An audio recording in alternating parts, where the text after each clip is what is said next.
வணக்கம் அடுப்படி சேனலுக்கு உங்கள் எல்லாரையும் அன்போடு வரவேற்கிறேன். நம்ம இன்றைக்கி மரவள்ளி கிழங்கு புட்டு செய்ய போகிறோம். வீடியோக்குள்ளே போகிறதுக்கு முன்னாடி சேனல் இன்னும் சப்ஸ்கிரைப் பண்ணாதவங்க சப்ஸ்கிரைப் பண்ணிக்கோங்க. பக்கத்தில் இருக்க பெல் பட்டனை கிளிக் பண்ணிக்கோங்க. வாங்க எப்படி செய்கிறதுன்னு பார்க்கலாம். நம்ம ஒரு மரவள்ளி கிழங்கு எடுத்து அதை கட் பண்ணி தோலை எடுத்துட்டு கிரேட்டரில் பெரிய ஹோல் இருக்கலாம், அதில் வச்சு நம்ம கிரேட் பண்ணிடலாம்.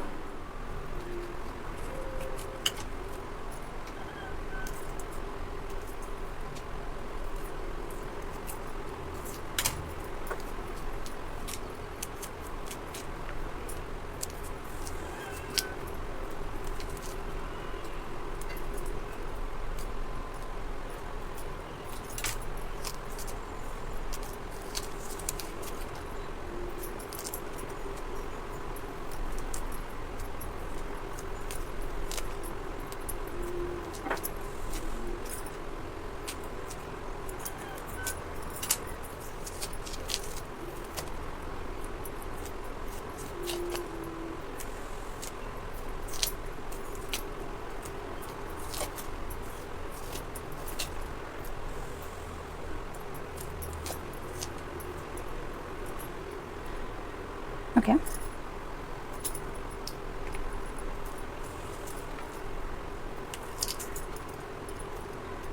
கிரேட்டரில் பெரிய ஹோல் இருக்கும்ல, இதில் வச்சு நம்ம துருவிக்கலாம்.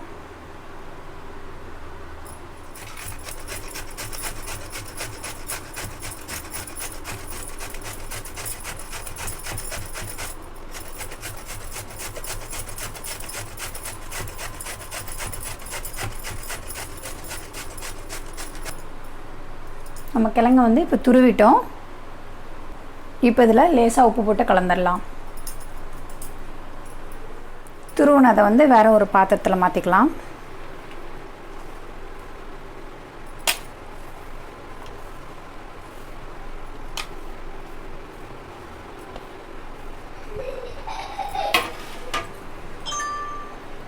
இதில் லேசாக கொஞ்சமாக ஒரு பிஞ்ச் மட்டும் உப்பு சேர்த்துக்கலாம்.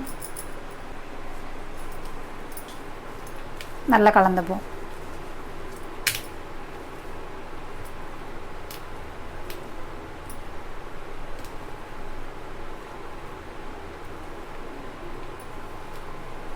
இட்லி சட்டியில் கொஞ்சமாக தண்ணி ஊற்றி நல்லா கொதிக்க வச்சிடலாம்.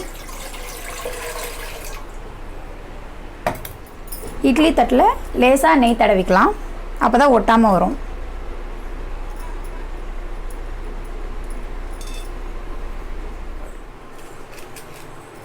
இப்போ இட்லி தட்டில் நெய் தடவிட்டோம். தேங்காய் துருவி வச்சுருக்கேன், இதை கொஞ்சமாக சேர்த்துக்கலாம்.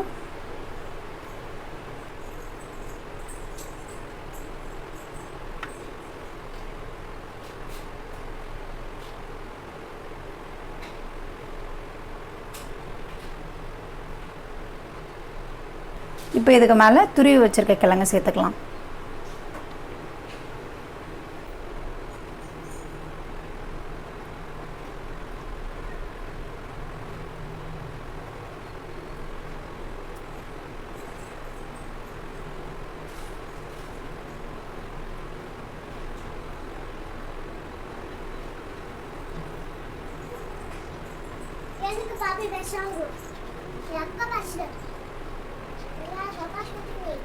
இப்போ இட்லி தட்டில் வச்சுட்டோம். இதை இட்லி பாத்திரத்தில் உள்ள வச்சு ஒரு 7 to 8 minutes வேக வச்சிடலாம்.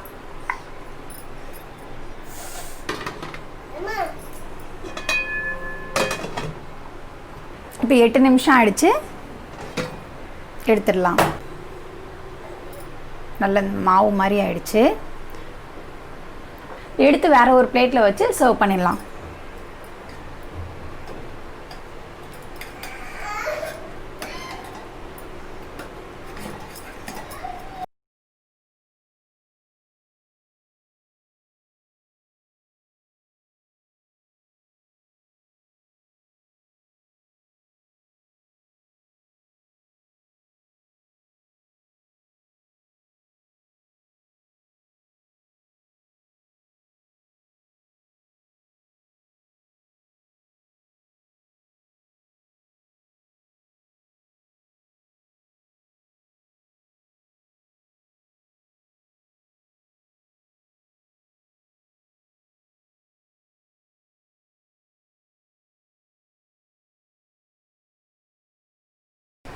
மேலே கொஞ்சமாக தேங்காய் பூ சேர்த்துக்கலாம்.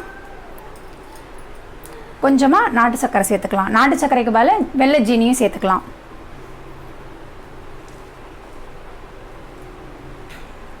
இது மார்னிங் பிரேக்ஃபாஸ்ட்க்கும் ஈவினிங் ஸ்நாக்க்கும் நல்லாயிருக்கும். மரவள்ளி கிழங்கு வந்து rich in fibre and carbohydrate. இது வந்து இன்ஸ்டன்ட் எனர்ஜி கொடுக்கக்கூடியது. அதனால் வந்து இது குழந்தைங்களுக்கும் ரொம்ப சூட் ஆகும் சாப்பிட்றதுக்கு. அண்ட் இந்த ரெசிபியை வீட்டில் ட்ரை பண்ணிவிட்டு எப்படி இருக்குது அப்படிங்கிறத கமெண்ட் செக்ஷனில் சொல்லுங்கள். இந்த ரெசிபி உங்களுக்கு பிடிச்சிருந்தால் லைக் பண்ணுங்கள், ஷேர் பண்ணுங்கள், கமெண்ட் பண்ணுங்கள். மறக்காமல் சேனலை சப்ஸ்கிரைப் பண்ணுங்கள். நன்றி, வணக்கம்.